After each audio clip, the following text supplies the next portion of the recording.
மழை வெள்ள மீட்பு பணிக்காக தமிழகத்திலிருந்து தலா 33 வீரர்களுடன் 9 பேரிடர் மீட்பு குழுவினர் கேரளாவிற்கு அனுப்பி வைக்கப்பட்டுள்ளனர்.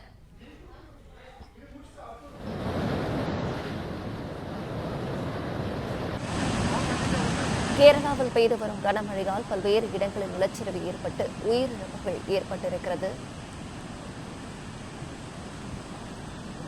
வெள்ளம் பெருக்கெடுத்து ஓடுவதோடு மழையும் தொடர்ந்து பெய்து வருவதால் மீட்பு பணியில் சுணக்கம் ஏற்பட்டிருக்கிறது. கூடுதல் விவரங்களை நம்முடைய செய்தியாளர் ராஜகுமரன் வழங்கிட கேட்கலாம். ராஜகுமரன் வணக்கம். இது பற்றிய முழு விவரங்களை பதிவு பண்ணலாம். தென்மேற்கு பருவமழை காலம் தொடங்கிய உடனேயே கடந்த 15 நாட்களுக்கு மேலாக கேரள மாநிலம் முழுவதும் மழை வெள்ள நீர் பெருக்கெடுத்து ஓடி வருகின்றது. இயற்கை பேரிடர் காரணமாக மழை வெள்ள பாதிப்புடன் இருந்த கேரள மாநிலத்திற்கு தமிழகத்தில் இருக்கக்கூடிய தேசிய பேரிடர் மீட்பு படையை சார்ந்த 9 குழுவினர், ஒவ்வொரு குழுவிலும் தலா 33 பேர் இடம்பெற்றிருப்பார்கள். அவர்கள் கொல்லம் உள்ளிட்ட இடங்களில் மழை வெள்ள மீட்பு பணியில் ஈடுபட்டிருந்தார்கள். இந்த நிலையில்தான் நேற்று நள்ளிரவு முதல் இன்று அதிகாலை வரை வயநாடை சுற்றி இருக்கக்கூடிய பல்வேறு பகுதிகளில் ஏற்பட்ட நிலச்சரிவின் காரணமாக 40க்கும் மேற்பட்டோர் உடல்களாக தற்போது வரை மீட்கப்பட்டிருக்கின்றார்கள்.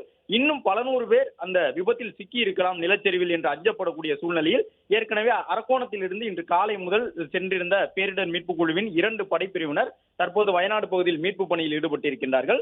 அதே நேரம் மழை வெள்ள பாதிப்பிற்காக தமிழகத்திலிருந்து 9 பேரிடர் மீட்பு குழுவினர் கொல்லம் உள்ளிட்ட கேரளத்தின் பகுதிகளில் தங்கியிருந்து மீட்பு பணியில் ஈடுபட்ட நிலையில் தற்போது அவர்களும் கொல்லத்திலிருந்து வயநாட்டிற்கு அனுப்பி வைக்கப்பட்டிருக்கின்றார்கள்.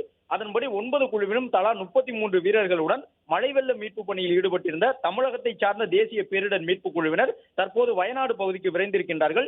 இன்னும் ஒரு அரை மணி நேரத்தில் அவர்கள் தங்களுடைய பணியை தொடங்க இருக்கின்றார்கள். ஏற்கனவே தமிழ்நாடு அரசு தேவையான உதவிகளை கேரளத்திற்கு வழங்க தயாராக இருப்பதாக இன்று காலை தமிழக முதலமைச்சர் தெரிவித்திருந்தார். தமிழகத்தை சார்ந்த தேசிய பேரிடர் மீட்பு குழுவினரும் தொடர்ச்சியாக கேரள மாநிலத்தில் கடந்த 15 நாட்களாக மீட்பு பணியில் ஈடுபட்டிருந்தார்கள். மழை வெள்ள மீட்பு பணிக்காக சென்றிருந்த அவர்கள் தற்போது நிலச்சரிவிற்கான மீட்பு பணியில் ஈடுபட்டு வருகின்றார்கள். அரக்கோணத்தில் இருந்து இன்று காலை சிறந்த 2 குழுவினர் தொடர்ந்து மீட்பு பணியில் ஈடுபட்டு வரும் நிலையில் அவர்களோடு சேர்ந்து இந்த 9 குழுவினரும் மீட்பு பணியில் ஈடுபடுவார்கள் என்ற தகவலை தேசிய பேரிடர் மீட்பு குழுவின் தமிழக பிரிவினர் தெரிவித்துள்ளனர்.